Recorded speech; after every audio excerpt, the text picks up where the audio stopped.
Partai Demokrasi Indonesia Perjuangan (PDIP) menyerahkan daftar calon anggota legislatifnya ke Komisi Pemilihan Umum (KPU).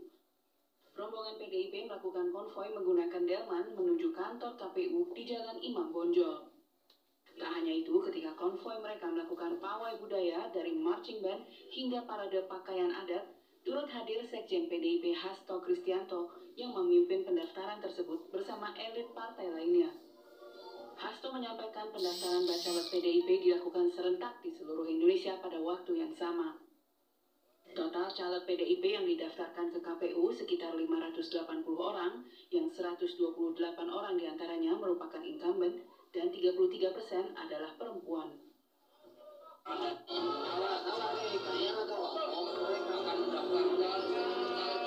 Legislatif secara serentak. Sedangkan temanya di dalam pendaftaran calon ini oleh Mas Prananda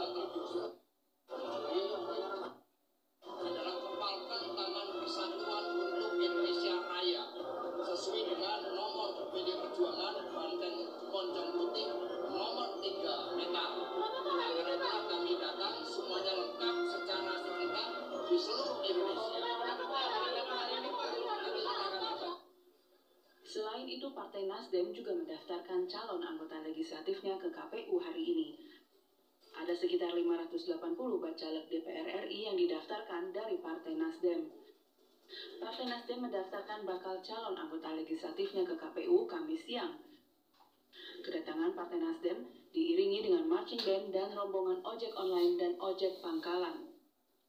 Rombongan DPP Nasdem dipimpin langsung Ketua Badan Pemenangan Pemilu Prananda Suryapaloh. Hadir juga pengurus DPP Partai Nasdem seperti Willy Aditya dan Saan Mustafa. Nasdem menargetkan memperoleh suara 2 besar di pemilu 2024 dan sebanyak 100 kursi.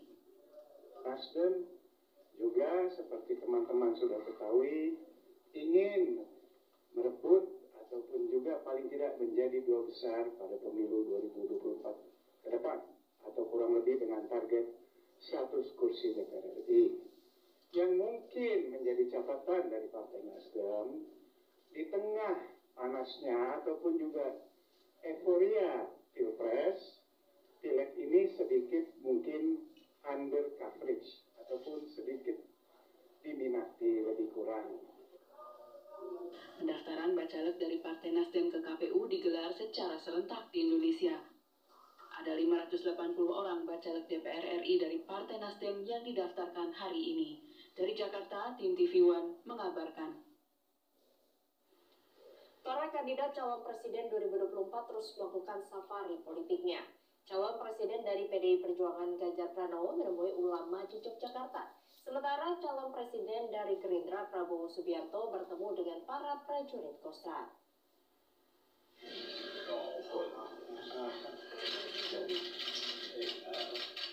Calon Presiden PDI Perjuangan Ganjar Pranowo sowan ke kediaman Gus Muwafik di kawasan Jombor, Sleman, Yogyakarta. Gus Muwafik menyambut hangat kehadiran Ganjar Pranowo. Ganjar bahkan sempat diajak makan bersama Gus Muwafik.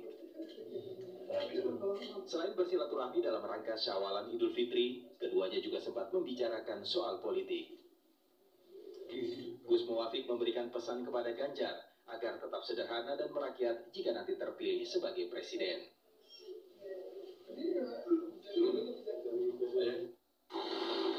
Di Kabupaten Bandung, Jawa Barat, calon presiden dari Gerindra, Prabowo Subianto, mengunjungi markas Yonif para Rider 330 Kostrad Cicalengka. Prabowo hadir di markas Kostrad itu menggunakan helikopter. Prabowo datang dalam rangka kunjungan kerja untuk memberikan pembekalan kepada ratusan prajurit Kostrad yang akan bertugas ke daerah Papua. Pangkostrat Letjen TNI Maruli Simanjuntak dan Kasat Jenderal Dudung Abdurrahman ikut mendampingi kunjungan tersebut. Dari Sleman, Yogyakarta, dan Kabupaten Bandung, Jawa Barat, Andri Prasetyo dan Suhendar, TV One mengabarkan. Berikutnya pemirsa, tak hanya calon presiden yang terus melakukan safari politik, para relawan capres juga terus melakukan berbagai kegiatan demi memperkenalkan calon presiden jagoannya.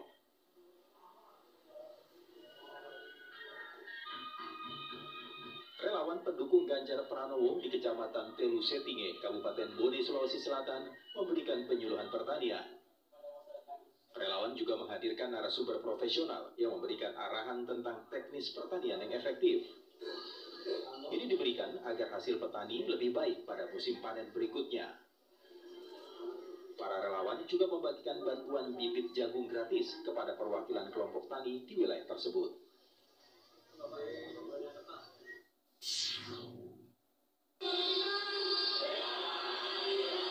Dukungan terhadap Anies Baswedan untuk maju menjadi presiden pada pemilu 2024 terus mengalir di sejumlah daerah.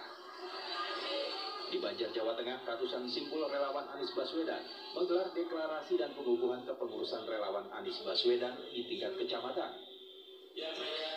Dari total 20 kecamatan yang ada di Banjarnegara, terdapat ratusan warga dari 17 kecamatan yang menyatakan bergabung ke dalam jaringan nasional Anies Baswedan. Relawan Anies ini menargetkan perolehan suara Anies Baswedan mencapai 50% di Kabupaten Banjarnegara.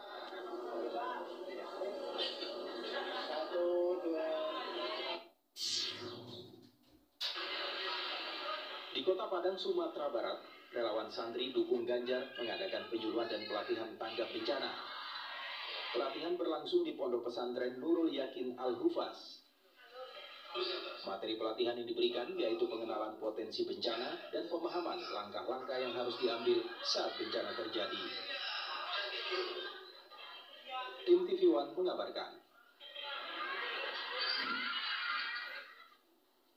Ribuan warga Kabupaten Tapanuli Tengah, Sumatera Utara berunjuk rasa ke kantor DPRD setempat mendukung kinerja pejabat Bupati Tapanuli Tengah Elvin Elvias Nainggolan.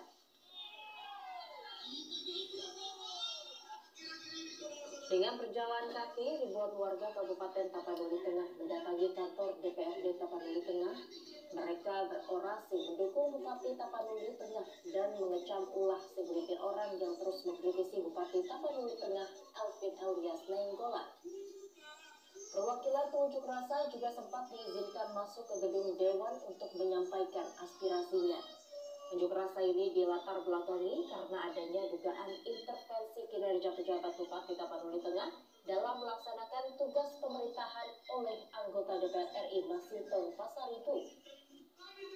Sebelumnya dalam video yang beredar, suara diduga Masinton Pasaribu sedang berbicara lewat telepon dengan pejabat Bupati Tapanuli Tengah yang isinya diduga mengintervensi Elvin Elvias Nainggolan.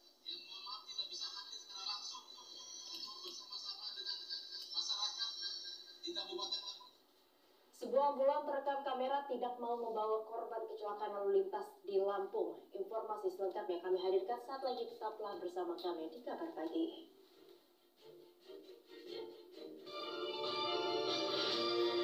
Yang menggantung tadi bahwa dari Golkar itu sebenarnya mau mengajukan proposal Prabowo calon presidennya, tapi wapresnya haruslah Erlangga Hartarto. Kang Doli.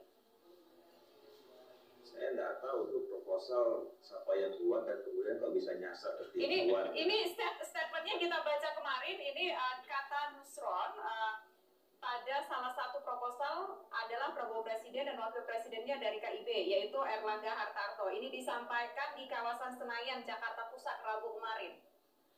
Ya, jadi begini, bahwa Golkar sampai sejauh ini, ya, kami belum pernah ada pengambilan keputusan yang merubah keputusan sebelumnya. Ya.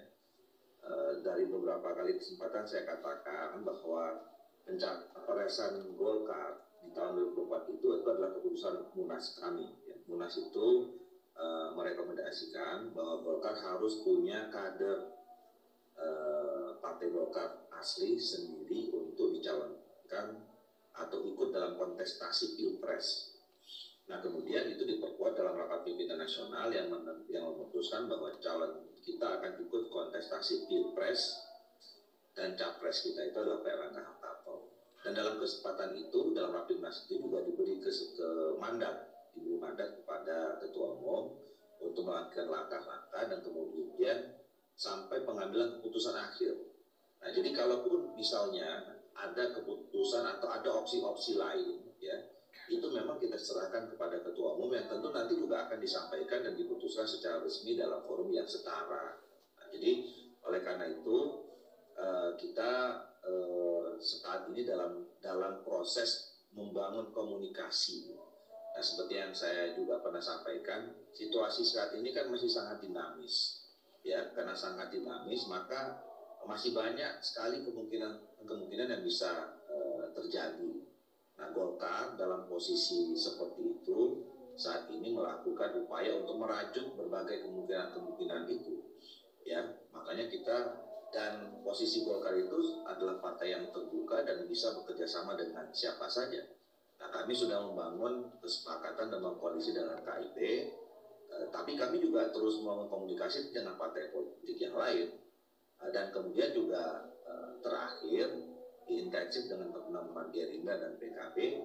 Nah, pertemuan-pertemuan intensif itulah kemudian memunculkan kemungkinan kita untuk bisa membicarakan hal-hal kesamaan yang bisa kita bangun. Bang Doli. Tapi sampai sejauh ini memang kita belum menemukan atau katakan bilang apakah sudah ada kesepakatan untuk membangun koalisi besar.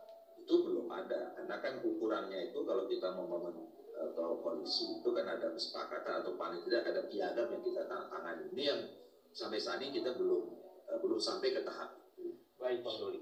Inten sudah berkomunikasi dengan Gerindra tapi belum menemukan titik temu Mas Adi Praitno. Apakah masih mungkin posisi Golkar tetap mengusung Prabowo atau memang sangat cair sampai sekarang, Mas Adi? Saya selalu mengatakan bahwa dalam politik itu kan semuanya serba mungkin. Yang tidak mungkin itu cuma satu hal, membangkitkan kembali orang yang sudah meninggal. Itu nggak mungkin ya. Kalau bicara tentang apakah sangat mungkin Golkar berkoalisi dengan Gerindra, berkoalisi dengan PKB, saya kira sangat mungkin. Ini kan historisitas bagaimana hubungan ketiga partai ini baik-baik saja, Mas, tidak ada persoalan apapun. Cuman yang perlu dikompromikan adalah ketika bicara tentang siapa sosok capres dan siapa yang akan mendampingi Prabowo misalnya. Itu bukan perkara gampang, karena bagi PKB, siapapun yang berkoalisi dan ingin dengan PKB tentu harus menyertakan Muhaimin Iskandar sebagai pendamping. Tentu PKB tidak mau dan tidak nyaman kalau Gerindra berkoalisi dengan PKB, tapi tidak mau dengan Muhaimin Iskandarnya. Dalam konteks itulah ketika misalnya ada Golkar dikaitkan dengan koalisi ini, sekalipun ada proposal nyasar, kata Bang Doli, tapi sekalipun ini proposal nyasar, kalau itu lewat PKB, bisa saja menjadi bahan negosiasi kan. Yang penting kan PKB-nya legowo. Misalnya kan begitu, maka sangat mungkin Pak Erlangga itu juga mengamini, maksud saya PKB mengamini Pak Erlangga bisa menjadi pendampingnya Prabowo Subianto. Kalau ini diasumsikan proposal itu betul. Karena PKB satu, sudah rela dan ikhlas lillahi ta'ala menyatakan Prabowo sebagai capres. Nah, tinggal capresnya ini, kapan kira-kira ridho dan ikhlas juga lillahi ta'ala. Apakah kalau proposal Golkar itu betul adanya, di mana Pak Erlangga diminta misalnya sebagai kandidat capresnya Prabowo, saya kira PKB juga akan mempertimbangkan itu. Karena apapun judulnya, tiga partai ini adalah kawan lama, sahabat lama. Ini kan soal bagaimana menyelesaikan, bagaimana kepentingan ketiga elit ini bisa ketemu. Yang penting ketiga partai ini, kalimatun sawah, berada di barisan politik Jokowi, melanjutkan semua hal yang sudah dilanjutkan oleh Jokowi. Di situ tidak akan ada huru-hara politik apapun, selama semuanya dibicarakan secara terbuka. Tapi akan beda ceritanya kalau Golkar, PKB mencoba agak genit-genitan ini, mau bergabung dengan koalisi perubahan. Ini pasti kegaduhannya nggak akan berhenti, Mas. Soalnya antar elit banyak juga, Mas, opsi yang muncul. Ada juga dari PKB yang menawarkan kalau bisa Erlangga menjadi ketua tim pemenangan untuk Prabowo dan juga Caimin. Nanti dijawab sama Bang Jazilul usai kemenangan Maghrib untuk wilayah DKI Jakarta dan sekitarnya.